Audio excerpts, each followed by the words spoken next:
क्योंकि ये वीडियो कुछ लोगों के शरीर में घी का काम करेगी और कुछ लोगों के मिर्च का, पर हमारा काम है सच्चाई से आपको रूबरू करवाना। आज की इस वीडियो में हम आपको बताएंगे सत्ता पाने का काला राज जो मोदी जी बहुत अच्छे से खेल गए। आज से ठीक 7.5 साल पहले हुआ सत्ता संघर्ष, क्या याद है आपको? उस संघर्ष में भाजपा पर कब्जा जमाने के लिए आडवाणी और मोदी के बीच एक युद्ध छिड़ा था। सुलह समझौता राजनाथ सिंह ने करवाया था। नितिन गडकरी ने भी महत्वपूर्ण भूमिका अदा की थी। दरअसल हुआ क्या था 7.5 साल पहले? तो चलिए हम आपको बताते हैं कि 7.5 साल पहले झगड़ा किस बात पर था।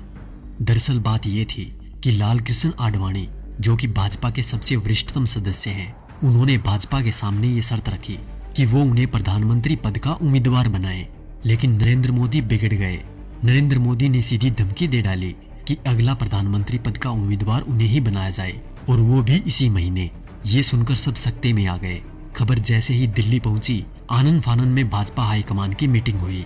नरेंद्र मोदी और आडवाणी दोनों के बीच सुलह करवाने का प्रयास हुआ और अंत में ये निर्णय लिया गया कि चुनाव लड़ने के लिए धन की व्यवस्था आडवाणी और मोदी में से जो भी करेगा, पार्टी उन्हें ही प्रधानमंत्री पद का उम्मीदवार बनाएगी। अपने 12 साल के गुजरात के शासन के दौरान नरेंद्र मोदी की मित्रता कुछ बड़े उद्योगपतियों के साथ थी, जबकि आडवाणी के साथ ये सुविधा नहीं थी। धन की व्यवस्था करने में नरेंद्र मोदी सफल रहे। अब उसके बाद घटनाक्रम धीरे धीरे बदलने लग गया। पूंजीपतियों ने भाजपा के सामने शर्त रख दी कि भाजपा को तभी धन उपलब्ध करवाएंगे जब नरेंद्र मोदी को प्रधानमंत्री पद का उम्मीदवार पार्टी घोषित कर दे। भाजपा को पूंजीपतियों के दबाव के आगे झुकना पड़ा और नरेंद्र मोदी को प्रधानमंत्री पद का उम्मीदवार बनाना पड़ा। आडवाणी नाराज होकर कोप भवन में बैठ गए। उसके बाद धीरे धीरे घटनाक्रम बदला। लोकसभा चुनाव प्रचार के दौरान मुकेश अंबानी ने देश में 22 चैनल खरीद लिए। इन चैनल को ये निर्देश था कि वो दिन रात मोदी का प्रचार करे, उनकी रैलियों के भाषण लाइव टेलीकास्ट करे और समस्त विपक्षी नेता यानी आज के विपक्षी नेताओं पर तंज कसने के लिए कहा गया। मायावती, अखिलेश, केजरीवाल, राहुल गांधी, सोनिया गांधी, लालू समेत तमाम नेताओं पर तंज कसने के लिए कहा गया। मीडिया ने यह काम बखूबी किया भी। तकरीबन 600 वेबसाइटों को मुकेश अंबानी ने खरीद लिया। नरेंद्र मोदी ने 400 रैलियां की थी।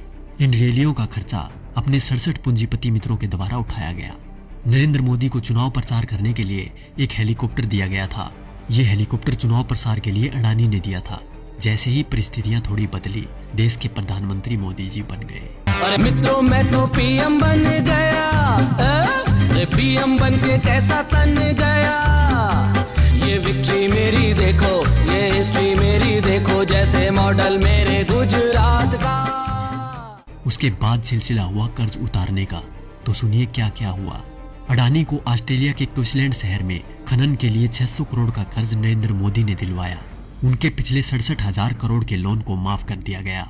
मुकेश अंबानी को फ्री में 4G स्पेक्ट्रम दिए गए।